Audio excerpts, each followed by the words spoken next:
Alors avec les châteaux de la Loire, Oleg va s'en donner à cœur joie, car les décors de la Renaissance sont beaucoup plus friands de formes géométriques. Et vous savez qu'Oleg, de par sa tendance autistique, eh bien, voit une rune dès qu'il aperçoit une forme géométrique. Donc tous les châteaux, ou presque, vont y passer. Chambord, Blois, Villandry, Chenonceau, Fontainebleau. Le résultat est amusant, regardez.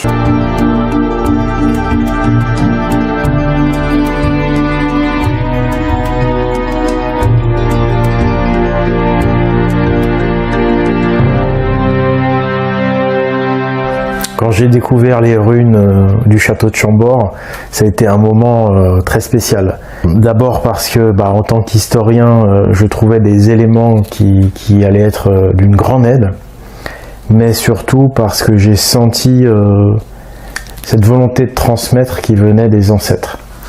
Je me suis senti accompagné par nos ancêtres qui m'apportaient une aide. Et voilà, j'ai senti cette attention qui venait du passé. Et cette volonté de transmettre un message à travers ce château grâce aux runes.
Besoin de s'éterniser, mais on va tout de même s'arrêter un instant sur le château de Fontainebleau, ça vaut le coup.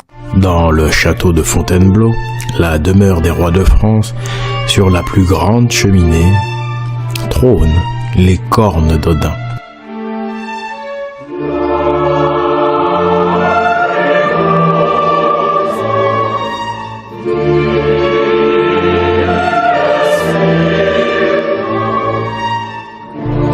Il s'agit de la plus illustre salle, vieille de 480 ans.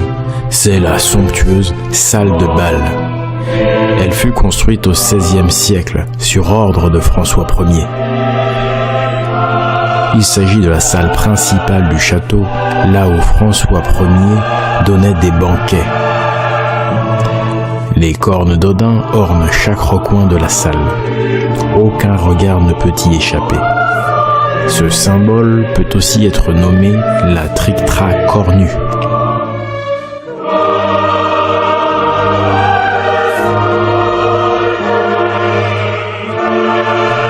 Donc, comme nous allons le montrer, ce symbole dans cette salle de château de Fontainebleau n'a rien à voir avec Odin, ni d'ailleurs avec la Trinité. Mais il est là pour glorifier une femme qui est la maîtresse du roi. N'oublions pas que le goût de l'époque, et le décor de la salle de bal le prouve, s'inspire de la mythologie gréco-romaine. Donc avec Diane, Hercule, Apollon, les Muses, Jupiter, Mercure, Vulcain, Vénus, etc. Donc il n'y a rien d'étonnant de voir un mélange de symboles religieux, profanes, chrétiens, païens, c'était l'époque.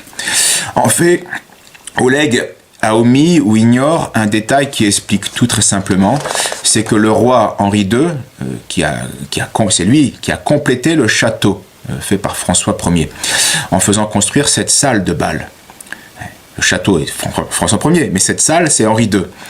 Et il a aussi rajouté une chapelle à l'honneur de la Trinité. Bien.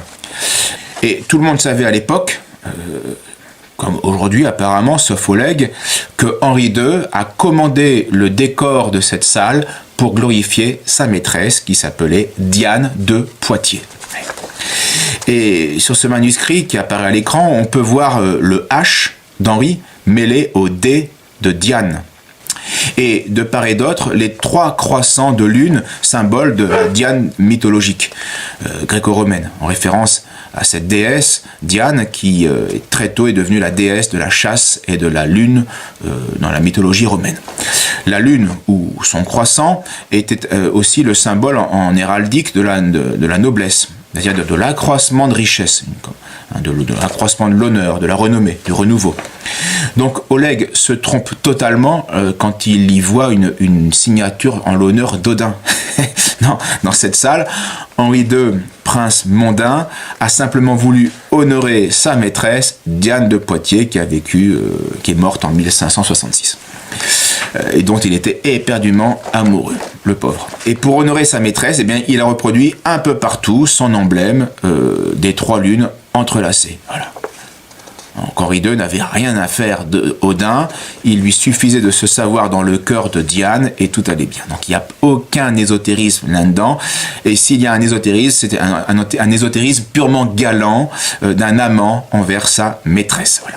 Et d'ailleurs, ce n'est pas un hasard si une des peintures de la Grande Cheminée est consacrée à une allégorie de la déesse Diane.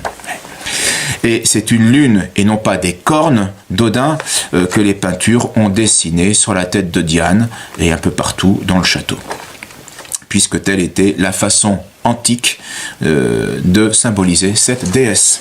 Mais d'après mon spécialiste, je serais tellement atteint que normalement, bien, je ne devrais pas avoir de mal à faire des progrès. Donc, face à ce constat, somme toute encourageant, je suis resté pensif. Pensif, mais bête.